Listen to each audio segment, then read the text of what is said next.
26 जनवरी 2014 को ऑटो में जा रहे अनुराग जी को एक गोली लगती है ऑटो में, और उस गोली ने इनकी ज़िंदगी बदल दी।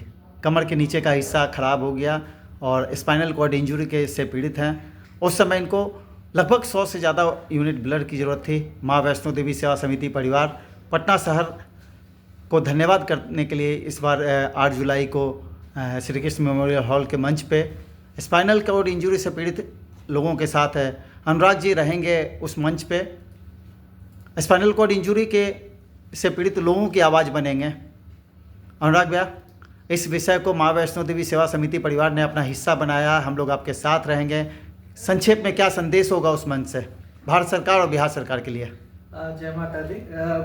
सबसे पहले तो माँ वैष्णो देवी परिवार का आभार कि आप मंच दे रहे हैं हम लोगों को स्पाइनल कॉर्ड इंजरी से जुड़े मुद्दों को उठाने के लिए। और मेरा बस यही संदेश होगा सरकार और प्रशासन को कि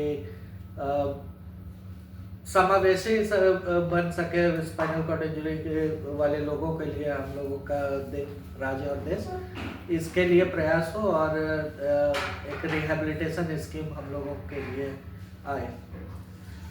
देखिए, आपको बता दें कि स्पाइनल कॉर्ड इंजरी से पीड़ित जो हो जाते हैं वो किसी को भी ये बीमारी आ सकती है।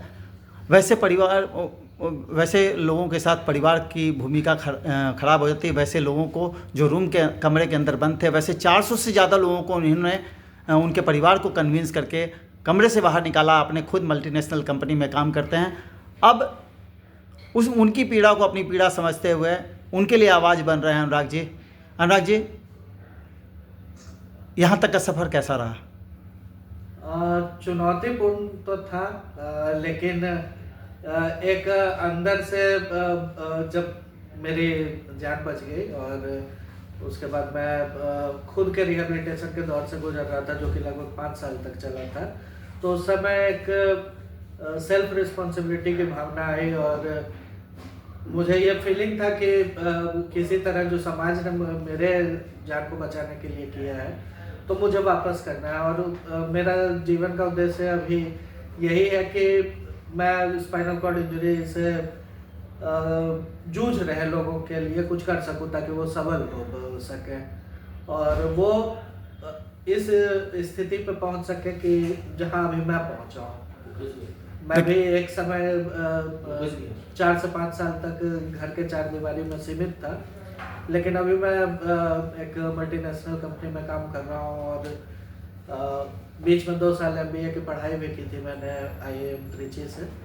तो ऐसे और लोग तैयार हो सके उस दिशा में प्रयास करने का मेरा उद्देश्य है, जीवन का लक्ष्य है। और मुझे मंच मिल रहा है, प्लेटफॉर्म मिल रहा है, उसके लिए मैं शब्दों में आभार नहीं प्रकट कर सकता हूँ। देखिए, एक विवाह ऐसा भी सिर्फ विवाह का कार्यक्रम नहीं होता है, ये आवाज़ बनने का प्रयास होता है। आपको पता है कि 2014 में पहली बार हम लोगों ने आई डोनेशन के लिए आदरणीय दिवाकर शर्मा जी को आमंत्रित किया था। उस साल उस समय के तत्कालीन मुख्यमंत्री मांझी जी ने पहला आई बैंक बनाया था दिवाकर जी की आवाज़ पे IGMS में। 2015 में हम लोगों ने एसिड पीड़ित बच्चों की आवाज़ बनने का प्रयास किया था। माननीय मुख्यमंत्री श्री नीतीश कुमार जी ने सभी पीड़ितों को 3-3 लाख रुपए दिए थे।